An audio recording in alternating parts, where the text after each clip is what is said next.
Structural failures can happen for many reasons, but what happens when the outcomes are very devastating?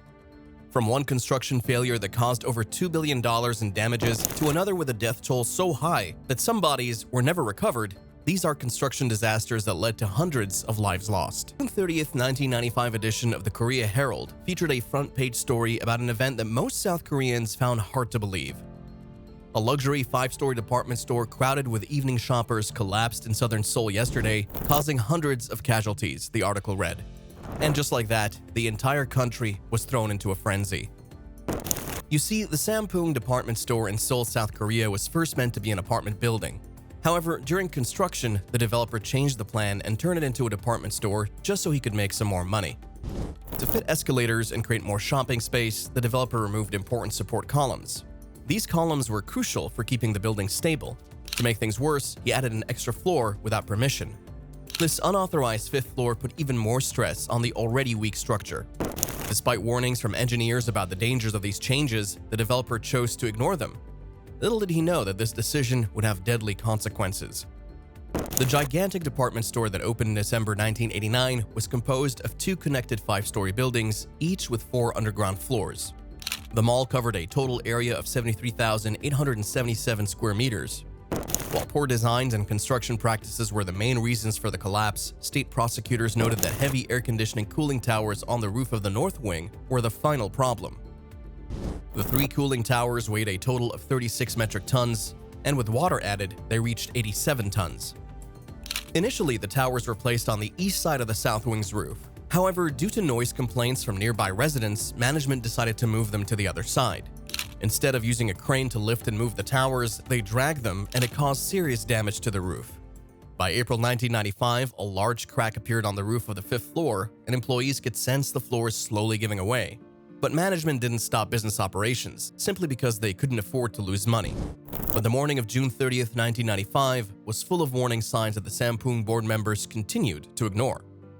People on the 5th floor of the south wing noticed the cracks getting wider and the roof starting to cave in. And what did management do? They decided to close the 5th floor, but did not order an evacuation. They also shut down the cooling towers around noon to drain the water, which forced some people to leave the building because there was no air conditioning. An emergency inspection and board meeting started around 3 p.m., just 3 hours before the collapse. Some board members suggested evacuating employees and shoppers, but Sampoong Engineering and Construction Chairman Lee Jun refused. He cited revenue loss as the store was crowded with hundreds of shoppers. At 5 p.m., the roof of the 4th floor started to sink, and by 5:50 p.m., it became clear that something serious was going to happen, and emergency alarms rang out. Employees started to evacuate shoppers. 2 minutes later, the roof in the 5th floor of the south wing gave way, and this ultimately triggered a collapse all the way to the bottom of the basement floors. The collapse resulted in the death of 502 people, of which 302 were employees, with another 1,000 injured. Investigations and trials led to the conviction of Sampoong Chairman Lee for involuntary manslaughter. In 1996, he was sentenced to 7 years and 6 months in prison, which was the heaviest penalty given to anyone related to the disaster. His son, Sampoong CEO Lee Han-sang, along with several public officials who accepted bribes from Sampoong during construction, were also sent to prison and fined. To this day, families of the victims remember their loved ones by visiting the cenotaph in Yangjae Citizens Forest. The construction of the Hyatt Regency Kansas City Hotel began in May 1978. Despite some delays and setbacks, the 40-story building opened in July 1980. One major setback occurred when the atrium roof collapsed due to failed connections on the northern end. The lobby featured a multi-story atrium with elevated walkways suspended from the ceiling. The steel, glass, and concrete walkways connected the 2nd, 3rd, and 4th floors from north to south. Each walkway was about 37 meters long and weighed around 29,000 kilograms. The design placed the 4th-level walkway directly above the 2nd-level walkway. But around 7 p.m. on July 17, 1981, about 1,600 people were gathered for a tea dance. There were about 40 spectators on the 2nd-level walkway, while the 3rd and 4th-level walkways held about 16 and 20 people each. Then suddenly, the 2nd and 4th floor sky bridges began to sway before collapsing into the lobby, killing some revelers and trapping others beneath the broken concrete. But what caused the Hyatt Regency walkway to collapse? During construction, a design flaw was discovered. The original plan called for 6 steel hanger rods to run directly from the 2nd floor walkway to the ceiling for support. However, the steel manufacturing contractor raised concerns because this design required the rods to be screw-threaded to hold the fourth-floor walkway in place. Instead, the contractor proposed a new plan with tie rods connecting the fourth-floor walkway to the ceiling and the second-floor walkway to the fourth-floor walkway. This change meant the second-floor walkway was now linked to the fourth, placing extra strain on the rods and the beam. The connections failed dramatically, and the second and fourth-floor bridges fell into the atrium below. When the dust cleared, there were piles of steel, concrete, and glass covering many bodies. In fact, rescue teams later said the scene looked like a war zone. But when you think about the deadliest accidents in America's history, the Willow Island disaster is one you can't overlook. In the 1970s, many coal-fired power plants were being built along the Ohio River. The Allegheny Power System was constructing a larger plant at Willow Island, which would have 2 electric generators with a total capacity of 1,300 megawatts, alongside 2 smaller units already installed there. By April 1978, 1 cooling tower was finished and a second was under construction. Instead of traditional ground-up scaffolding, with the base on the ground and the top getting higher as the construction rises, the Willow Island Tower scaffolding was attached directly to the structure. After pouring concrete, the scaffolding was raised and bolted to the new sections. Cranes lifted concrete buckets, pouring 1 5-foot lift each day. This entire project was handled by Research Cottrell, a New Jersey contractor, which was well known for constructing such towers across the country. So how could they have not known that there was an impending disaster waiting to happen? You see, around 10 a.m. on April 27, 1978, after tower number 2 had reached a height of 166 feet, a third bucket of concrete was being lifted when the cable suddenly went slack. The crane fell inward and caused the previous day's concrete, lift 28, to collapse. As soon as that happened, concrete started to peel away from the top of the tower and fell in all directions. A mix of concrete, wooden forms, and metal scaffolding fell into the hollow center of the tower. Tragically, all 51 construction workers on the scaffold fell to their deaths. Right after the collapse, other construction workers began digging to find their co-workers. Fire departments from nearby towns in West Virginia and Ohio arrived, and ambulances were sent from local hospitals. Sadly, many victims were identified only by what they had in their pockets. Only one couldn't be identified by co-workers.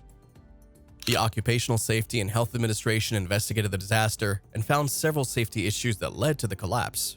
The scaffolding was attached to concrete that hadn't fully hardened, bolts were missing or too weak, and the single-access ladder made escaping difficult. To make matters worse, construction had been rushed, and changes to the concrete system hadn't been properly reviewed.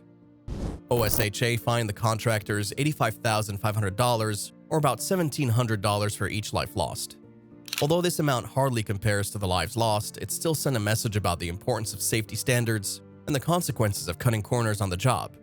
But what happens when one of the engineering wonders of the world becomes one of the deadliest tragedies of the early 20th century? On August 29, 1907, a worker was driving rivets into the southern span of the Quebec Bridge, high above the St. Lawrence River. Near the end of his shift, he noticed that a rivet he had just driven had snapped in two. As he called out to his foreman about this alarming sign, a loud scream of twisting metal filled the air. Suddenly, the giant cantilever collapsed and crashed into the river with such force that people in Quebec City, which was just 10 kilometers away, thought an earthquake had hit. You see, a section of the bridge fell while workers were installing the steel framework, and of the 86 workers on that bridge, 75 of them tragically lost their lives. Many of them were local Caughnawaga men, who were known for their high steelwork. Some were crushed by the twisted steel, others died in the fall, and many drowned before rescue boats could reach them. Only 11 of the workers on the span were recovered alive, and some bodies were never found.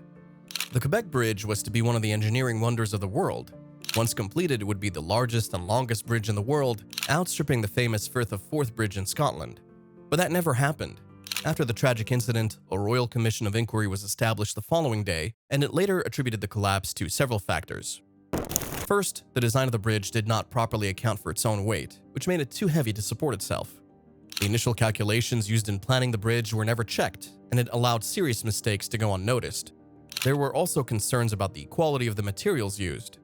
Some even believed that some beams were already bent before being put in place. As the bridge was nearing completion, the engineers noticed that some important parts were starting to bend. However, their concerns were ignored, and warnings about adding too much weight to the bridge were not communicated properly. This lack of attention ultimately led to the collapse of the bridge.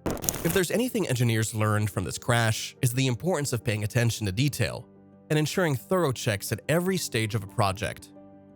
But I guess the US Bureau of Reclamation, who are authorized to construct dams, didn't get the memo, because the disaster at Teton Dam in Idaho was nothing short of catastrophic. After years of droughts and floods, the US Bureau of Reclamation suggested building a dam in 1963 to help control the water flow. The dam was planned to be over 300 feet tall and create a reservoir more than 17 miles long. It would have power turbines to generate hydroelectric power for nearby communities. But there was about to be a problem, because in 1971, conservationists and environmentalists started to object to the dam, saying it would harm the habitat of trout and other local wildlife. After a few years of complaints and a trial, construction on the dam began and was finished in 1976, even though there were still legal challenges from conservationists and a brief labor strike. On June 3, 1976, just months after the dam was finished, workers found 2 small leaks, followed by a smaller one found the next day. By Saturday, June 5th, a worker found more water leaking through the dam and alerted the supervisors. Soon, a larger leak was found higher up. 2 hours after the discovery, a wet spot appeared on the right side of the dam. At this point, bulldozers were brought in to replace the washed-out material, but it quickly became clear that the leak was too big to fix. Evacuations began as preparations for flooding started.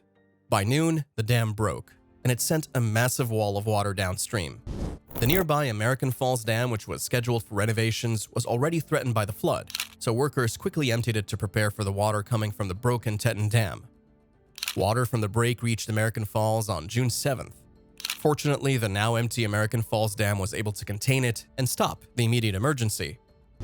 Unfortunately, the disaster resulted in 11 deaths and caused over $2 billion in damages to local businesses, farms, and livestock. Even though legal experts said the government was not responsible for the damages, President Ford asked for money to help the people affected. In the end, the government paid over $300 million to those who lost property in the flood. No plans have been made for rebuilding the Teton Dam, but its reconstruction has been discussed over the years. But hey, what are your thoughts on these failed constructions that cost hundreds of lives? Let us know your thoughts in the comments below. Don't forget to like, share, and subscribe to our channel for more insightful megastructure content.